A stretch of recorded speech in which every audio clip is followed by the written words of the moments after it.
On January 31st, 2024, Universal dropped a video completely revealing their brand new theme park, Epic Universe. After years of seeing construction photos and listening to rumors, these were the first official details we had on this resort since its name was revealed in 2019. A few years later, in 2022, I made a series called Epic Universe: A Closer Look, which acted as a comprehensive guide to everything we knew so far. Thanks to the fantastic reporting of sites like Theme Park Stop and Screamscape, we knew a lot about the resort already. However, now that official details are being dropped, I felt it was time to return to this series and take an even closer look at Epic Universe. Using official details from Universal Orlando, rumors from Theme Park Stop, and construction photos from BioReconstruct, this series will break down everything to know about this new park. I'll be releasing a new episode a few weeks after each official Universal video, as it appears the other worlds will be revealed within the next few months. Be sure to subscribe so you don't miss those. For now, let's embark on a journey to break down everything coming to Epic Universe in 2025.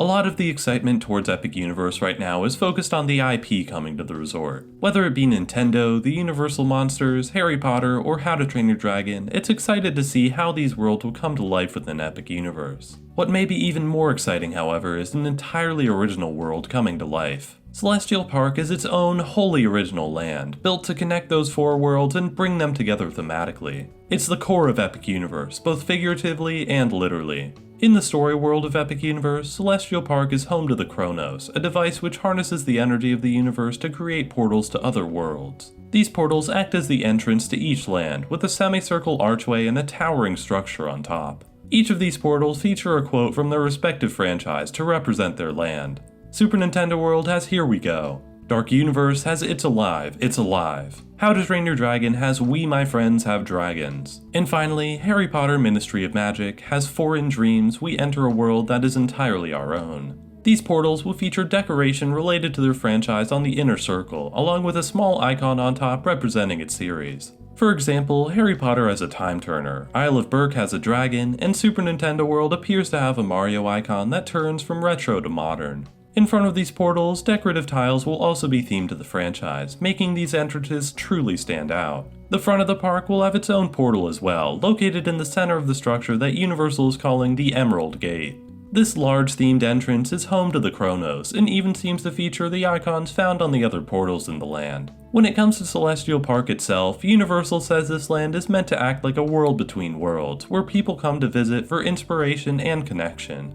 They even hint at Easter eggs left behind from famous explorers, adventurers, and artists. According to the executive producer of Celestial Park, Adam Revest, the designers of this land made a conscious effort to put the park back into theme park. That means luscious gardens, beautiful greenery, and plenty of flowing water throughout this world. The Discover Universal blog post even states that this land transforms from day to night, with colorful lighting making the environment even more vibrant. If it's anything like the recently completed World Celebration at Epcot, we're in for something truly special. Let's backtrack a bit and talk about the entrance. As you may already know, Epic Universe is located a few miles south of the main resort, along Universal Boulevard. Because of that, and because Universal doesn't own the land between them, the transportation from park to park becomes a little more complicated. If you choose to stay at the main resort or one of the Universal Hotels, there will be buses taking you to and from Epic Universe similar to how they work now. There may even be dedicated bus lanes between the two resorts to help ease traffic a bit.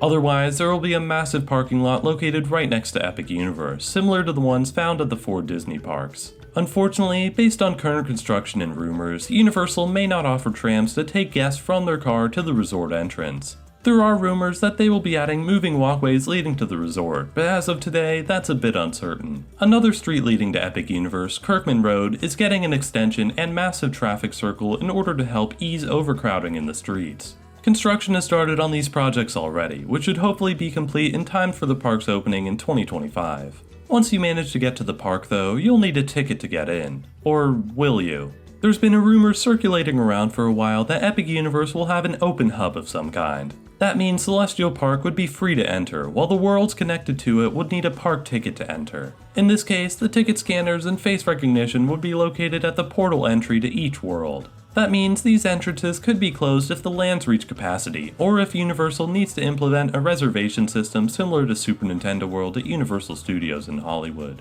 It also means that Celestial Park may stay open later than the other 4 worlds, allowing guests to stay late for shopping and dining opportunities. It could act like Universal City Walk in that way, being free to enter and offering experiences that stay open later in the day. There are rumors that this free entry would only apply past a certain time though, needing a park ticket in the morning and becoming free in the evening. Still, none of this has been officially confirmed, and it's entirely possible that Epic Universe simply acts like any other theme park. In any case, Epic Universe's ticket options should be fairly simple. A park ticket will get you into all 5 worlds. However, when it opens, you may need to choose a specific date, similar to Disney's park reservation system. This is to avoid overcrowding, which may be an issue in the first few months of this park's opening. When it comes to annual passes, according to Theme Park Stop, they may not be available for quite some time. Passholder upgrades may take a few months to become available, based on the crowd levels at the new park. There might be annual passholder preview days before Epic Universe officially opens, but as of today, that's yet to be seen.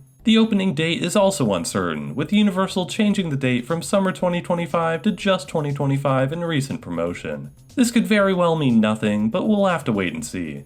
Finally, with all that done, let's enter the park and see what it has to offer. As I said before, Celestial Park is meant to act like a mini city walk, tempting guests to shop and dine with offerings scattered throughout the land. Universal gave us official details on a handful of these locations, but some of them still remain a mystery. As for what's been confirmed, let's start near the front of the park with Atlantic.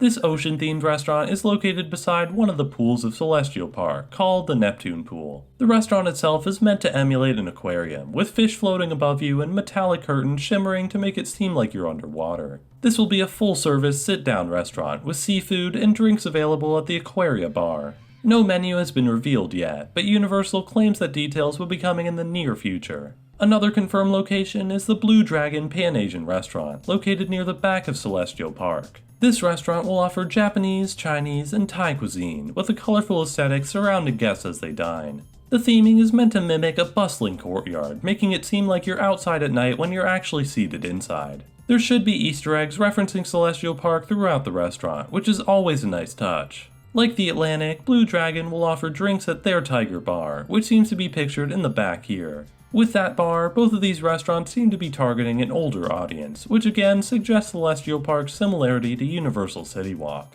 A few more restaurants were confirmed by a Universal press release, but not much is known about them. Pizza Moon is a quick service restaurant that will offer pizza, obviously. We can actually see this location in the rendering for Celestial Park, which seems to be attached to the Nintendo Superstar store, which we'll get to later. There's also the Oakenstar Tavern, a barbecue place located near the entrance of Dark Universe. Finally, there's Moonship Chocolates and Celestial Sweets, a candy store likely located across from Super Nintendo World. As for the other restaurants, while we can see them in construction photos, we don't have any official details for them. There's a burger place rumored to be called Meteor Astropub, located across from the dueling roller coaster Starfall Racers. For a while, it was uncertain this project was still in the works, with construction starting much later than anticipated. It's possible that Universal didn't announce this location yet since it may not open with the park in 2025. Same goes for 2 dining locations near the entrance to Isle of Berk, serving Mexican and Italian cuisine. You can even see a sign for this restaurant in the concept art for Celestial Park. Land clearing has just recently started for this project, so it's unlikely it'll be ready in time for park opening. Still, it appears to be in the works and should be open a few months later. There are a few smaller locations scattered throughout the land, which should be snack stands, bars, and even rumors of a Starbucks. Some of these stands, located near the entrances to each of the portals, are rumored to be guest service centers if anyone needs assistance. When it comes to shopping, the only confirmed location is the Nintendo Superstar store. This is located beside the portal to Super Nintendo World, with the entrance located within Celestial Park. While there will be several Nintendo stores within Super Nintendo World, this shop is meant to act as a backup in case the land is too crowded or simply closed early. Harry Potter was rumored to get one of these exterior shops as well, but since construction hasn't started on it, that project has likely been canned. There aren't any other additional stores we have official details on, but as far as we know, there's only one other big one. A large Epic Universe General store should be located next door to the Emerald Gate, perfect for those exiting the park. Other than that and a few small kiosks, shopping may be a bit slim for Celestial Park. Luckily, the attractions in Celestial Park should make up for the lackluster shopping options. According to Universal, there are 3 attractions located within this world, although it's hard to call the first one a real attraction. Astronomica is a water splash pad located in the center of the park. This central location allows it to act as a compass to the 4 worlds, with each arrow pointing to a different portal. During the day, this should be a nice place to cool down, but at night, Astronomica will come to life with lights and music. While it isn't anything major, this splash pad is still a nice smaller addition to Celestial Park. Close by is the second and slightly larger attraction, Constellation Carousel. This spinning flat ride has a few small differences compared to your traditional carousel, which makes it a unique offering for the center of the park. The carriages will be located on a rotating base, with 3 smaller rotating bases allowing for additional movement.